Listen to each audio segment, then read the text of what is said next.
गरीब की रसोई बना घर। विजय और मीरा शहर में अकेले रहा करते थे और दोनों ही काम किया करते थे।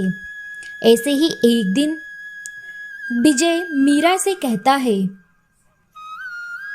मीरा, मेरी बहन और उसकी बेटी दोनों हमारे घर आने वाले हैं। क्या क्या ये तुम क्या कह रहे हो? तुमने उन्हें क्या हाँ बोल दिया है? मना क्यों नहीं किया उन्हें? अरे, तुम तो जानती ही हो, मेरे जीजाजी अब नहीं रहे और माँ पिता तो तुम्हें पता ही है कि हमारे सर पर माँ पिता का सहारा नहीं है। मैं उस अभागन को कैसे मना करता? उसका मेरे सिवा इस दुनिया में और कोई है भी तो नहीं। अरे, ये आपने क्या किया? हम दोनों बाहर काम पे जाया करते हैं और घर में है भी तो एक ही कमरा। अब वो दोनों कहाँ रहेंगी?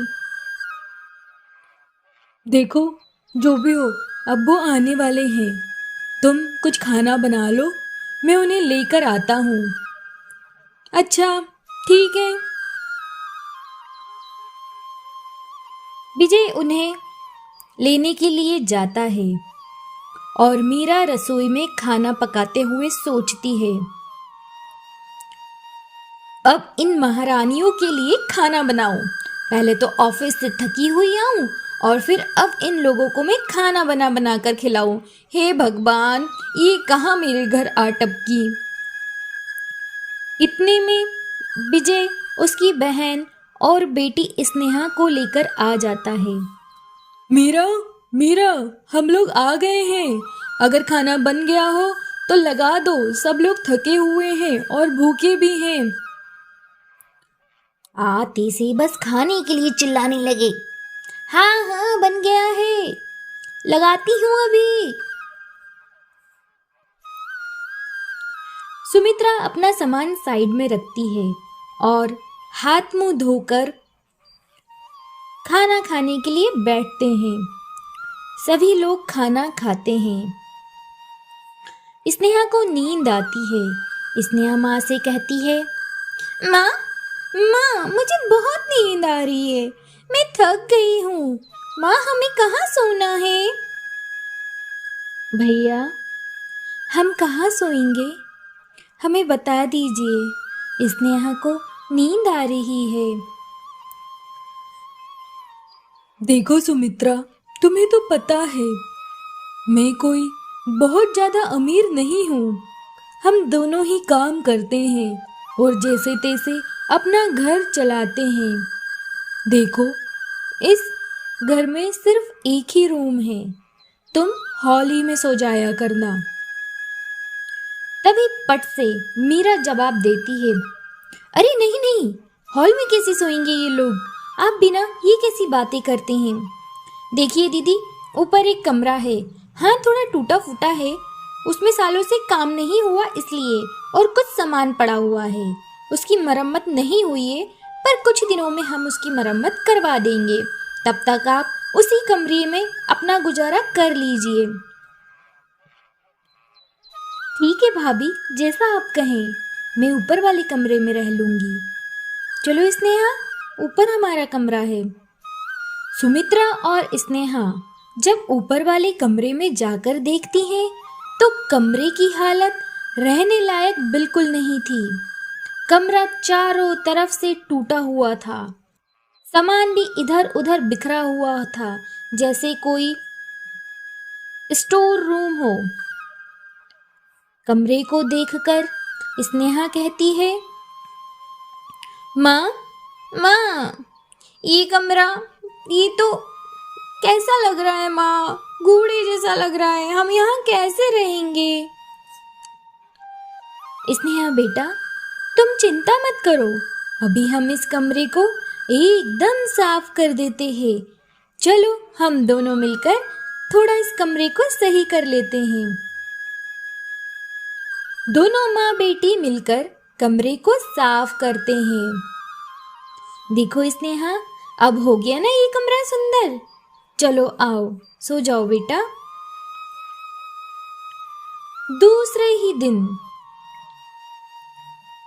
मीरा अपने घर में काम करने वालियों को काम पर आने से मना कर देती है और घर के सारे काम अपनी ननंद से करवाती है और कहती है, दीदी देखिए, वो काम वाली अभी कुछ दिनों के लिए छुट्टी पर गई है तो वो आएगी नहीं, तो प्लीज़ क्या आप घर के काम कर लिया करेंगी और खाना भी बना दिया करना। वो क्या है ना, आपको तो पता है हम दोनों बाहर काम करने जाते हैं और मुझे रात में आने में लेट हो जाता है, तो प्लीज़ आप थोड़ा दिन एडजस्ट कर लीजिए ना। अरे हाँ भाभी, आप चिंता मत करिए, मैं घर के सारे काम कर लूँगी, आप अपना काम आराम से करिए। सुमित्रा और स्नेहा दोनों मिलकर घर के काम करती। ऐसे ही दिन बीतते जाते। काम वाली का वापस आने का कोई ठिकाना नहीं था। सुमित्रा को कहीं ना कहीं समझ आ जाता है कि अब काम वाली नहीं आएगी, फिर भी वो ऐसे ही काम किया करती। मीरा ने तो उन लोगों को जैसे नौकर ही समझ लिया था। ऐसे ही कुछ दिन बीतते हैं। अब आता है ठंड का मौसम और ऊपर वाले कमरे में खुली छत होने के कारण और कमरे में एक भी खिड़की ना होने के कारण ठंडी ठंडी हवाएं आती थी। स्नेहा ठंड से रात भर नहीं सो पाती थी और उसे बुखार भी हो गया। सुमित्रा ने मीरा से कहा, भाभी ऊपर के कमरे में बहुत ज़्यादा ठंड लगती है, वहाँ खिड़कियाँ नहीं लगी हुई हैं और गेट भी नहीं लगा है। स्नेहा को तो ठंड के कारण सर्दी, जुकाम और बुखार हो गया है। भाभी मुझे कुछ पैसे दे दीजिए, मैं स्नेहा के लिए कुछ दवाई ले लूँ और आप मुझे कोई और कमरा दे दीजिए जहाँ पर मैं अपना गुजारा कर सकूँ। इस ठंडी के मौसम में तो हम लोग ऊपर नहीं रह पाएंगे। देखो दीदी, मैंने तो आपको पहले ही बता दिया था, हमारे यहाँ बस एक कमरा है, आपको ऊपर के सिवा और कोई कमरा नहीं मिल सकता। पर हाँ, घर की साइड में एक छोटा सा कमरा है, आप चाहो तो वहाँ रह सकती हो। ठीक है भाभी, हम साइड वाले कमरे में ही रह लेंगे। सुमित्रा स्नेहा को लेकर घर के साइड वाले कमरे में जाती है तो देखती है वो कमरा बहुत ही छोटा है और उसी कमरे में लेट बाथ भी है और कमरा इतना छोटा है कि समझ ही नहीं आ रहा है कि वो वॉशरूम है या कमरा है या किचन है। स्नेहा कहती है, माँ ये कमरा है या वॉशरूम, कुछ समझ नहीं आ रहा है, यहाँ पे किचन कहाँ है, हम कहाँ ना कहाँ पकाएंगे, रहेंगे कहाँ, सोएंगे कहाँ। सुमित्रा कहती है, देखो बेटी, ऊपर से तो अच्छा ही है, हम रात भर इतनी ठंडी हवा में नहीं रह सकते, मैं इस कमरे को भी साफ सुथरा कर दूंगी। सुमित्रा उस कमरे को साफ सुथरा करती है और अपनी एक साड़ी वॉशरूम में लगा देती है। मीरा खाना बनाने के लिए जैसे ही घर में जाती है तो देखती है घर के बाहर ताला लगा है और उसकी भाभी कहीं जा रही थी। सुमित्रा पूछती है, भाभी आप ताला लगाकर कहाँ जा रही हैं? मैं तो खाना बनाने के लिए आ रही थी।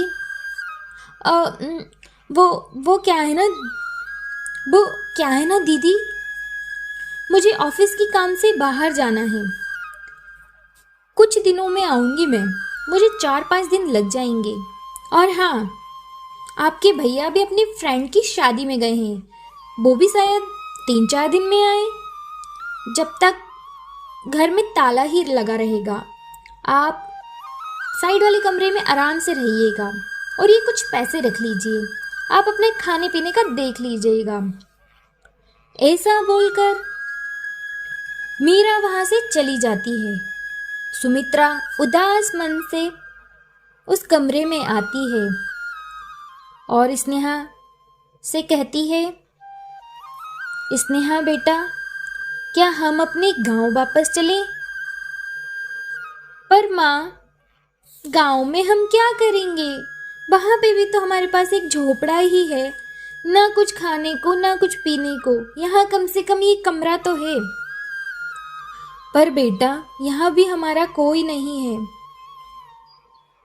कोई बात नहीं माँ, जो भी है सब ठीक है। आप तो ये बताइए, आप खाना बनाने गई थी ना, मुझे भूख लगी है माँ, आपने खाना बना लिया? अरे हाँ बेटा, तुझे भूख लगी होगी, तो रुक, अब मैं तेरे लिए बाहर से कुछ खाने को लेके आती हूँ। माँ, मैं भी चलती हूँ आपके साथ। चल। दोनों माँ बेटी बाहर खाना ढूंढने के लिए निकलती है। हर जगह उन्हें बहुत महंगा महंगा खाना मिलता है और एक जगह 50 रुपए में भर पेट खाना मिल रहा था। वहाँ से सुमित्रा एक प्लेट खाना लेती है और स्नेहा को देती है। स्नेहा खाना खाती है। सुमित्रा स्नेहा से पूछती है, बेटी, खाना अच्छा लगा? हाँ माँ, खाना बहुत अच्छा है, पर माँ इतना अच्छा नहीं जितना तू बनाती है। माँ, आपके हाथ का खाना तो बहुत ही स्वादिष्ट होता है। अगर माँ आप ऐसे खाना बनाकर बेचने लग जाओ ना, तो आपकी तो इतनी कमाई होगी माँ, सच में। आपके खाने के आगे तो ये खाना कुछ भी नहीं है। सुमित्रा को स्नेहा की बात सुनकर एक आइडिया आता है।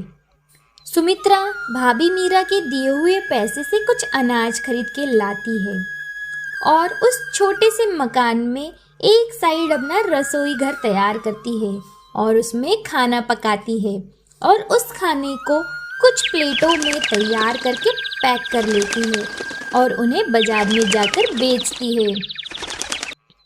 खाना ले लीजिए, खाना, भरपेट खाना, एक थाली में ही आपका पेट भर जाएगा।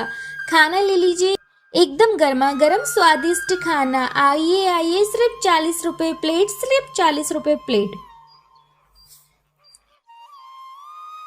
अरे, ये खाना तो पैक है, कहीं ये बासा तो नहीं है आंटी? नहीं नहीं बेटा, ये एकदम फ्रेश खाना है और गर्मा गर्म है। खाकर तो देखो एक बार। अच्छा ठीक है, एक प्लेट दे दीजिए। सुमित्रा उस लड़के को खाना देती है। लड़के को खाना बहुत अच्छा लगता है। इसी तरह कुछ ही घंटों में सुमित्रा की बनाई हुई सारी प्लेटें बिक जाती हैं। इसी तरह दिन बीतते हैं। सुमित्रा रोज वही काम करती है। धीरे धीरे वो सामान ज़्यादा लाती है और ज़्यादा सामान बेचती है और 5 दिन से पहले ही सुमित्रा अपनी भाभी का वो घर छोड़कर वहाँ से चली जाती है और बेटी मीरा के साथ एक नया घर किराए से लेती है और अपना खाना बनाकर बेचने का काम जारी रखती है।